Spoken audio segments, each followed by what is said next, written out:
Hey, what's going on, guys? It's the Splash Bros podcast, your number one source for all health and fitness questions. Just sit back, relax, enjoy the show. Once again, I'm joined by my co-host Josh Nolan. How you doing today, Josh? Good, good. Today, I'd like to introduce our guest for the podcast, Ethan Rendell-Watson. Also, like me from Ottawa, intern with women's basketball at Acadia University, works at Capital Strength here in Ottawa, is an all-around great human being and one of my very best friends. So welcome aboard, Ethan. Hey guys, thanks for having me. Appreciate it. Yeah, just like Josh said, I go to Acadia with these two fine men. I live in Ottawa, and I'm currently working at Capital Strength Training Systems, specifically with the hockey program here. So yeah, Nice. So tell us a little bit about your background and then how you kind of got to where you are now. yeah. Um, so I started off playing a bunch of sports like most kids. Played hockey, soccer, biked a lot. Then kind of as I grew older, I specialized into hockey. So I was more like in high school, where I played AAA here in Ottawa. And then I played a year of junior in Ottawa, and then I decided to go to school. So that's when I went out east to Nova Scotia at Acadia to take kin. And then I continued playing hockey just with the local junior team, which was about 30 minutes away from Wolfville, where Acadia is situated. So did that. And then, so I pretty much chose to do kin just because of the relevance and the similarities like to sports and how applicable it is to everything like I've done before. And yeah. Yeah, I feel like me and Josh are in the same boat too. Like, I went to kin because I didn't really know what to do. I had to go to school and like sports, so why not, right? Yeah, for Same, sure. is that same with you, Josh? Yeah, not a bad place to end up, eh? Yeah, perfect, perfect. Um, Yeah, so Ethan, your hockey career, can you tell us a little bit more about that? Like the training that went into it and Yeah, for sure. Yeah. Um, not so I didn't really start training until I started with the AAA team here in Ottawa. yeah. And when I really got into the gym, and then in probably around grade 10, I had the opportunity to work at the gym. I was I was training at, which was at AMP Sports Lab, which is out in Leitrim here in Ottawa. So I got to work there as kind of like a strength coach, but not really a strength coach because I wasn't like I didn't have any certifications or anything, or yeah. So I got the opportunity to do that, and so that was great. So I got like about 2 years of experience working with the hockey athletes there, which is a great like kind of eye opener before I actually went to school of like what I kind of like wanted to do. Just because like I know you guys probably both know like the generic pathway for kin is like everybody's I want to do like physiotherapy, right? That's like 95% of the kids going into kin are like, I want to do Yeah, first physiotherapy. year, So that's what it's everyone's saying. exactly, yeah. And then after second year, you kind of realize that half the pack that said that it's kind of like, I don't know if I really want to do physiotherapy. So, but yeah, no, it was great. Yeah. So like the past experience being in the gym and stuff was great. And then obviously like now I'm working with the women's basketball team, doing stuff with them in Acadia, and then having the opportunity to work at Capital Strength here in Ottawa was great kind of eye opener to kind of into like the private sector of training because I'm able to see like at Acadia with the kind of collegiate setting and then also at Capital with the private sector. So I kind of like the best of both worlds going on to see kind of where I want to go after school. So yeah. Yeah, Yeah, so that's you really kind of started great. on the front end, like training yourself, for the team, and now more with the kin side of things, you're on the back end training other people, which is very, Yeah, very cool. exactly. Seeing the whole picture. Yeah. Yeah, what were you Yeah. gonna say? Yeah, why didn't you just elaborate a little bit on interning with women's basketball and how you like that? And I know Len Harvey out there does a really, really good job. So Yeah. talk a Shout little out about Len working Harvey. with them and working with the team. Yeah, for sure.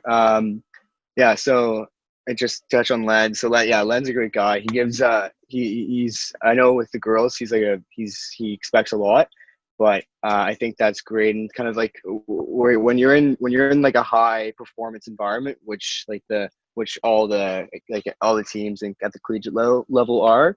I think you can expect a lot from your athletes, whereas like at a lower level.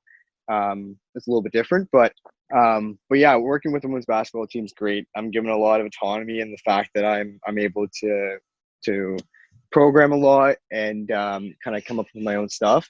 I know last year we had about four girls, and at one time we had 6 girls out on the sidelines during practices. So out of like a team with 16 girls, having 6 girls on the sideline, that's over half your squad on the sideline not practicing. So that was a great big job in that sense of trying to get them back on the court. So I worked with 3 girls specifically who all were coming back from ACL surgeries for predominantly the whole year. A couple of them got back before the end of the year, but that was a great eye opener to kind of the other side of strength conditioning, which like people don't really think about, which is like everybody thinks of strength conditioning as in like the weight room, lifting weights, right?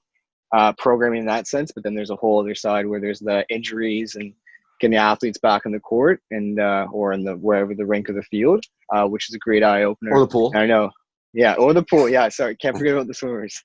But yeah, I know, Josh, you worked a lot with the fall team in terms of like the on field RTP2 stuff, right? So you probably have a lot to say about that stuff too. Yeah, I think return to play is a really great opportunity to be involved in kind of a more psychological side of training athletes. I think it's it's easy to train people when they come in and they're really excited to train, and it's really hard to train people when they're potentially having one of the worst days of their life because they've just had to put on hold like probably what is one of their biggest dreams. So that's definitely interesting to be a part of and a big learning experience. Speaking of kind of injury, I know you had shoulder surgery last year. So you want to talk a little about your personal kind of return to play and what that's meant for you, and kind of just elaborate on what happened and stuff? Yeah, for sure. So as Josh said, I had a shoulder injury, shoulder surgery last year. I think it was about a year ago. Last month, I think it was like June 20 something where I got my surgery. It was like a reoccurring problem where I would have constant dislocations and subluxations. So basically where my shoulder would pop out and it would just hang out there. And it would get to the point where it'd hang out there and I'd be able to shimmy it back in without any effort at all. So that's when I kind of knew that there was something going on when it got to that point. Well, I knew there was something going on before, but got to the point of no return. I'll never forget sitting with you in first year and your shoulder just falling out. Yeah, no, it got pretty bad. I thought about getting surgery before, but it would have meant that I would have been taken off, like basically, because it's like a minimum 6 month recovery from the surgery that I had. So, it would have meant that I was taken off a year of hockey. So at the time, I was pretty heavily into hockey, so it wasn't something I was prepared to do. But yeah, so I ended up getting surgery last year after I kind of finished off with hockey. So I ended up having, what actually happened was my glenohumeral joint, which is like the ball and socket of your shoulder. The socket of it, I ended up chipping off like the front part of it. So that's why my head of my humerus would always flip out. And so I had to get a fake bone basically screwed into the front of my shoulder to prevent the shoulder from slipping out. And after that, it was about I think it was 6 weeks in a sling, and then it was 6 months until I could play hockey or any other sports again. So it was definitely an experience. Definitely showed that it definitely gives you it's definitely an eye opener to see like what like other athletes like that you're working with are going through too. Kind of like to have like that, like go through that mindset, like psychologically like Josh talked about, where it's a lot like a lot of it's psychological, in terms of getting back on the court or whatever. Like having the confidence, like even now, like I still don't have 100% confidence when I'm like reaching over my head. I kind of have that feeling that it's going to come out, even though it's probably not, knock on wood, right? But a lot of it's psychological. And that's a big thing I learned with it. But yeah, it was good. Are you still doing like rehab exercises? Yeah, so I don't do as many as I probably should be doing. I try to implement a couple into my lifts throughout the week. and other than that, I'm kind of gone back to everything and haven't had any much problems with it. So yeah. Let's backtrack a bit for the women's basketball team. How many hours a week are you training with them? Yeah, so I think when we got deep into the season, we'd have a 2-hour practice pretty much every day, and then 2 or 3 days a week, we'd have 45-minute lift. So 2 times 5 is plus the 45-minute lift. I think everything combined, like staying after coming before, about like 15 hours a week or something like that. Yeah. So that's gonna work in my next question. How do you balance that? Like the working with For them sure. plus your real school, right? Yeah, for sure. I think you guys probably had it a little bit harder than me, but I mean, it was definitely. I think it's good to be. Well, it helps that I kind of enjoy doing like working with the team and stuff. That'll help a lot. But I think the biggest part was just obviously being organized and like knowing like what my like priorities were, like in terms of like school and the ball team and then social life and everything else that kind of comes in with university. So I think like having my priorities set was a big thing, and like time management, huge thing. Like being able to plan like my days out, and like knowing like when I have class and then when I have like my basketball workouts and practices. So like I'm not running over the AC 5 minutes before the practice or that stuff. But yeah. Josh, what about you? How do you stay prepared and stay organized, balancing swimming and school and football? I have a Excel spreadsheet. I have my day put out in 5-minute increments, and then I start about 6 months out. Like when we're choosing courses, I'll put together the spreadsheet, and I start by filling in my classes because that's the number one place I have to be. Then I fill out swimming, and then I fill out eating, and then naps, and then just anything else, football practice, whatever kind of pops up, and it all kind of color coats itself together, and then I just follow that to a T, and then I can, if I'm ever sitting somewhere and I'm not sure where I should be, I just pull out my phone where I have it, or I just pull out my computer, and I go, oh my gosh, I'm supposed to be on the other side of campus right now. And I go. Funny. And that's how I stay on track. Mm-hmm. Cool. Yeah, Ethan, more into you again. So are you back to work at the gym? So the gyms just got the okay to open up in Ontario on Friday. So we just got our schedules and stuff. So we're good to go for Friday morning. So I'll end up being at the gym, I think, around 5:30. Mm-hmm. So that'll be good to get back into routine and getting back with all the athletes and coaching and stuff. So yeah. Do you guys have any COVID like guidelines, like to separate it as just less people at a time, or?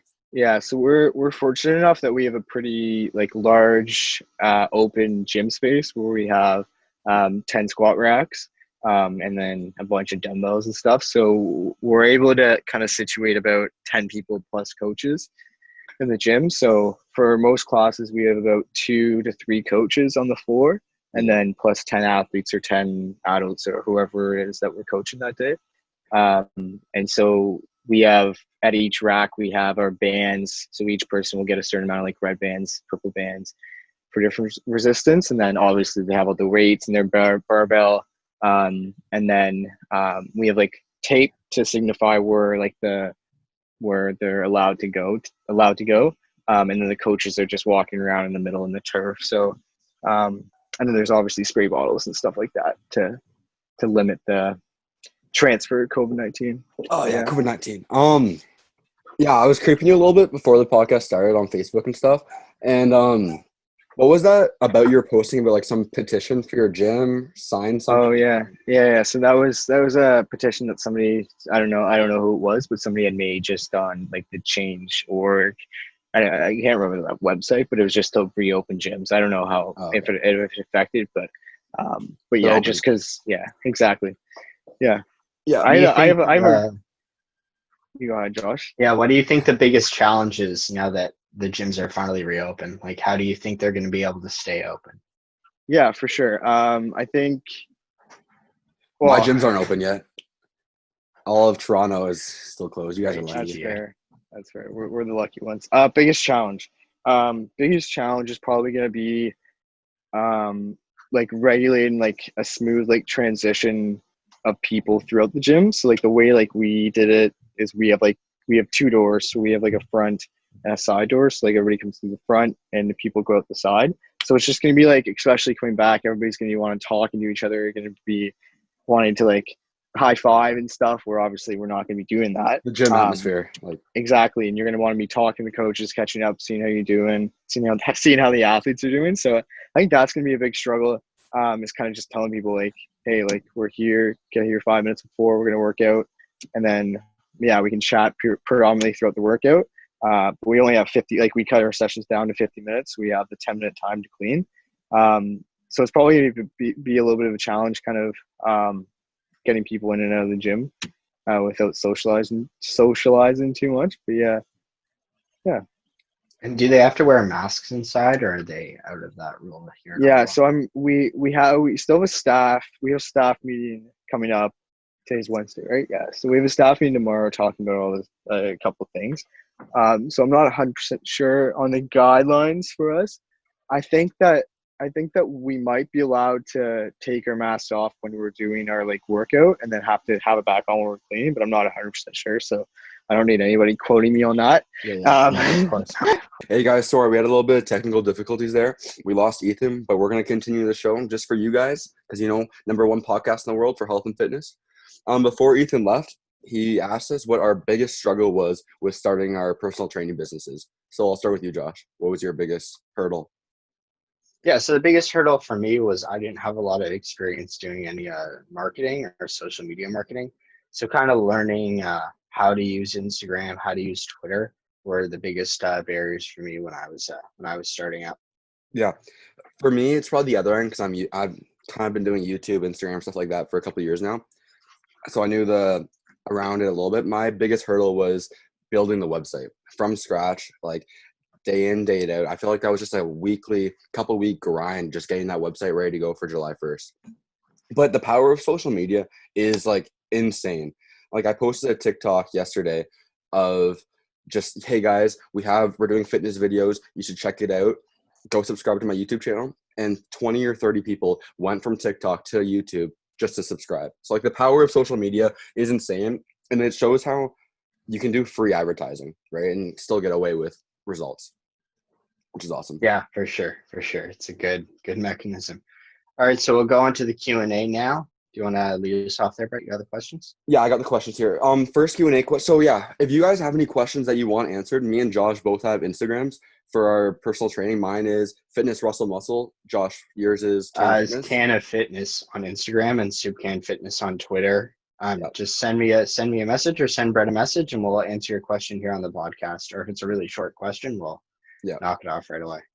Yeah. So any books you recommend for motivation or things like that, just to like keep you motivated? The first one that came top of my head was Good to Great by Jim Collins.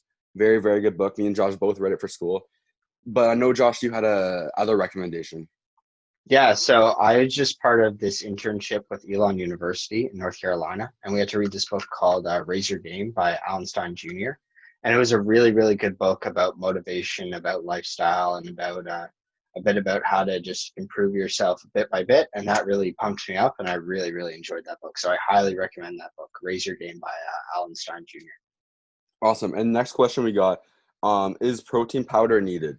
And I'll answer that super easily. It is not needed, but it can be useful in certain situations. So if you have time to make your own home-cooked meals and have time to have full, proper meals, then no, you don't need protein in your diet. It's just going to be adding on, and it's very, very expensive. But if you're like me and Josh, during our busy season of our swim season and at school, where we don't have time for those good home-cooked meals, then protein powder can be a perfect substitute on the fly to make sure you get your proper protein. Is that anything to add? Yeah, exactly. They call them supplements for a reason. It's supposed to supplement your diet, not be your diet. So if you do need extra protein for whatever reason, yes, I recommend it. A good way to find out if you need extra protein or not is actually start tracking your stuff. MyFitnessPal is a free app, and that's a great way to get started. And you can completely put everything personalized you need, and then you can kind of see a breakdown of where your calories actually are coming from and whether you're on track or not. And then if you're not sure, obviously you can just ask us, send us a question, and we'll be happy to help you out. But also Canada's Food Guide is a great resource here in Canada as well. So our last question we got here today: best exercises to lose belly fat and get better abs. So you can't be zone specific. Josh, you can answer this one. Yeah, exactly. So you don't lose fat locally. It's not how it works. You lose overall body fat percentage. So there's no specific exercise that'll get No you magic. those abs or get certain parts of your body toned. But you can build muscle in certain areas. So if you were to do more hypertrophy, which is muscle growth work in certain areas, then you could grow and tighten up your body in those areas, but don't expect to lose fat because of that. Putting on muscle can help you lose fat, but it's a pretty negligible amount.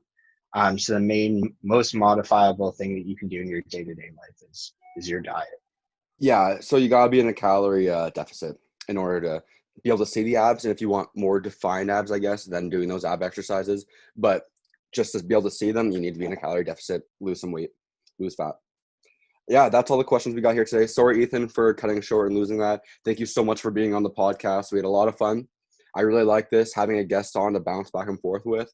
I know, Josh, you found him. Do you have anything special to say to Ethan? Yeah, thank you so much for coming on, Ethan. We really appreciate your time and you taking the effort to come on the podcast, and appreciate your questions and answers. And have a good one, and good luck this week with the reopening of Capital Strength where he's working right now. Yeah, good luck with that. Stay safe. And Josh, anything you want to plug? Yeah, you can follow me on Instagram at the Josh Nolan, and that's on Instagram and Twitter. And then my Instagram handle for Soup Can Fitness is Can of Fitness, or on Twitter at Soup Can Fitness. Give me a follow, send me a DM, ask me any questions that you have, and take care. Have a good week. Yeah, you can find me over at Russell Muscle Fitness on Instagram. It's Fitness Russell Muscle, and my personal Instagram is Brett Russell 99. All our links will be in the description. Have a great day, guys, and peace.